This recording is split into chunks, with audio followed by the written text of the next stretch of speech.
Justin Mabaka de DIRTV. On ne peut pas boucler cette quinzaine sans évoquer cette question ou l'opération lancée par la Direction générale de la sécurité présidentielle pour éradiquer ce phénomène dit Koulouna. Le président de la République est revenu sur cette question, ce que j'appellerais une mise au point. Et quelques jours seulement, nous avons vu les organisations non gouvernementales se monter au créneau, brandir l'effigie, droits de l'homme et les différents accords signés par la République. Que répondez-vous à ces organisations non gouvernementales sur cette opération, je vais le dire, bien appréciée par les Congolais? Alors, vous évoquez l'opération dite Zéro Koulouna qui a démarré depuis quelques semaines dans notre pays. Je me rappelle de notre première quinzaine de l'année 2025. Je crois que 2 d'entre vous avaient posé au ministre de la Communication et des Médias. Les 2 questions portaient en gros sur la persistance du phénomène Koulouna et même son augmentation en termes de malfaisance, de nocivité, et puis d'après les questions qui avaient été formulées le 4 janvier, si je ne m'abuse, c'était en gros de dire le gouvernement a mis en place des opérations, coup de poing, ceci, cela, et une sorte d'impuissance du gouvernement de la République à gérer ce phénomène et à le réduire depuis tout ce temps-là. Je me rappelle de ces questions, il faut quand même les poser, et l'une de ces questions avait même chuté: à quand un véritable plan, une véritable opération qui soit enfin efficace? Eh bien, nous y sommes. Nous y sommes.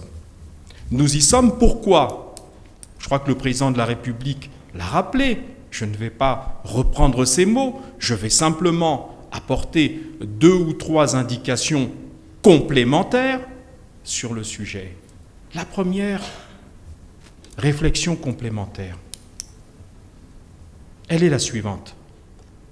Les Koulouna dont nous parlons étaient arrivés à un point où l'État voyait échapper à son contrôle une partie du territoire de la République. Il y avait des zones de non-droit que nos compatriotes subissaient dans leur chair. Quitter une veillée pour rentrer chez soi devenait un parcours du combattant, devenait même un risque, un péril pour la vie. Donc fallait-il continuer à laisser ce péril monter de plus en plus, ces gens monter de plus en plus en malfaisance et en assurance de leur malfaisance en se disant plus on en fait et plus on est libre et on nargue l'État sur les réseaux sociaux. C'était ça la réalité. Qui ne se souvient pas d'avoir entendu, lu, vu avec effroi, avec frayeur, avec un désarroi important, ces images atroces où on voit par exemple une jeune dame enceinte éventrée par des bébés noirs. Voilà, on ne parle pas d'enfants des agneaux, on parle de grands bandits. C'est ça des bébés noirs, c'est des grands bandits. Le grand banditisme, c'est cela, c'est pas autre chose. Ah oui, non, que des machettes, donc c'est pas grave, c'est des petits voyous. Non, c'est du grand banditisme. Et de la barbarie, quand on éventre une femme enceinte, et que donc vraisemblablement, je n'ai pas la suite, mais il est vraisemblable que la pauvre dame n'a pas dû survivre. Et comment donc ? Voilà. Bon, c'était ça la réalité. Donc, la perte de zones entières dans nos quartiers, dans nos villes, où l'État perdait le contrôle du territoire, les conséquences pour la vie quotidienne de nos compatriotes qui ne pouvaient plus vaquer tranquillement à leurs occupations parce qu'ils étaient, soit on leur vole un téléphone au mieux, soit au pire, ils se font blesser sans raison. Y a-t-il eu un rapport de ces ONG à ce moment-là pour dire combien la barbarie des bébés noirs devenait intolérable? Il n'y en a pas eu. Ah, ils sont toujours prompts à venir attaquer l'État quand l'État prend des mesures, vous l'avez dit vous-même, des mesures qui aujourd'hui soulagent les populations et des mesures donc populaires. Des mesures populaires parce que les Congolais en avaient marre. Et le président de la République qui est comptable de l'avenir de nos compatriotes, qui est le père de la nation, a pris cette décision salvatrice. qui consistait à dire les deux éléments principaux de la force publique en la matière, c'est-à-dire la police et la gendarmerie, n'y suffisant plus, il fallait donc y adjoindre un autre corps de la force publique, parce que, contrairement à ce que certains, disons, juristes nous disent, la DGSP est un élément de la force publique. Je vous lirai d'ailleurs le décret, les extraits du décret qui organise et permet le fonctionnement de la Direction générale de la sécurité présidentielle tout à l'heure. Cela pour expliquer en quoi l'opération, telle que l'a rappelé le président de la République il y a quelques jours, est une opération régulière, conforme à nos textes. Fallait-il que l'État continue à laisser ces bandits, ces grands bandits agir de la sorte? Parce qu'à un moment donné, on serait passé probablement de la machette à l'arme à feu, et puis ensuite à l'arme lourde. Et nous avons vu, nous voyons des exemples où les gangs, c'est-à-dire les groupes de bandits, ces gangs ont fini par dominer l'État, à prendre le dessus sur l'État, à devenir plus puissants que l'État.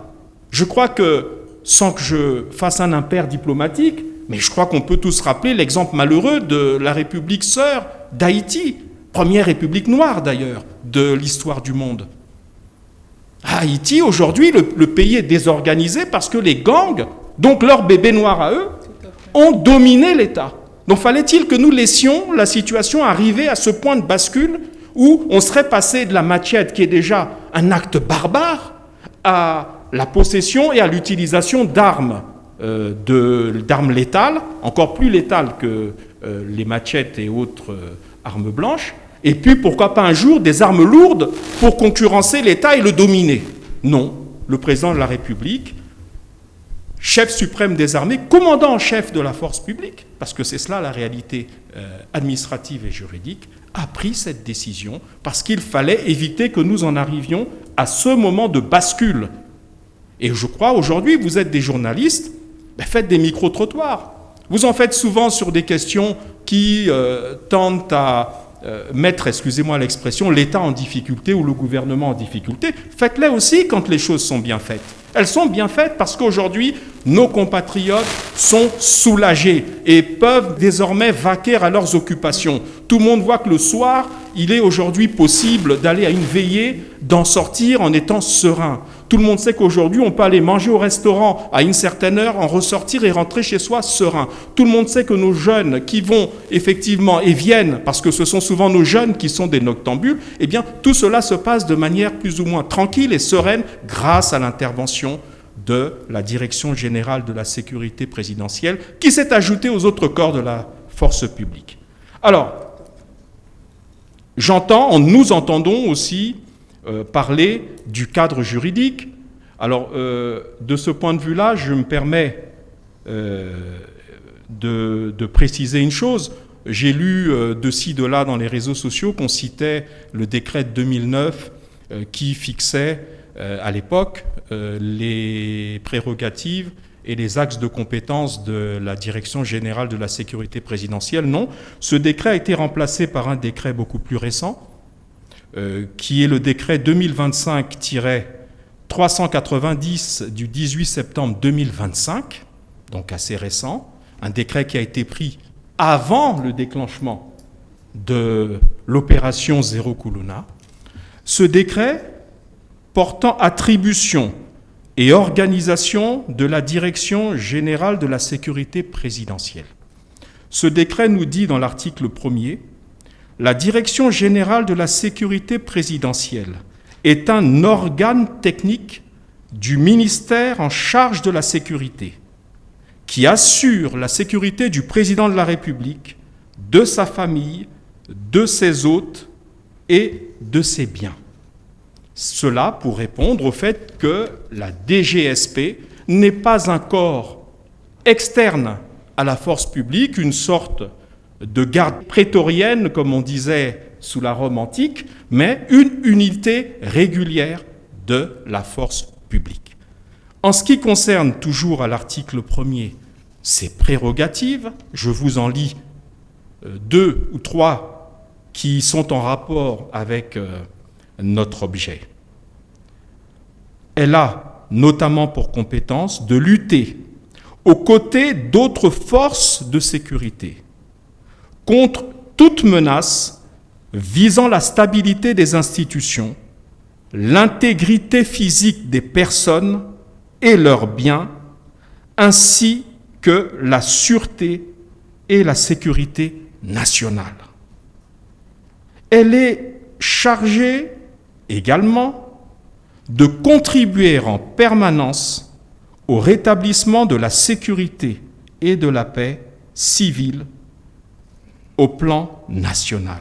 Enfin, elle est chargée de participer au maintien et au rétablissement de l'ordre public en cas de nécessité, de participer en cas de besoin aux côtés des autres forces de sécurité, aux opérations de sécurité publique, de tranquillité publique et de sécurité publique.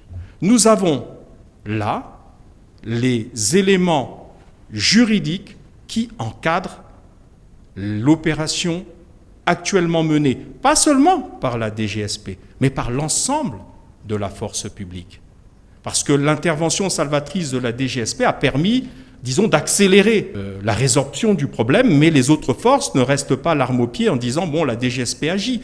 Et d'ailleurs, vous avez entendu, monsieur le procureur de la République de Brazzaville, au début de l'opération, qui a parlé. Tout cela est encadré.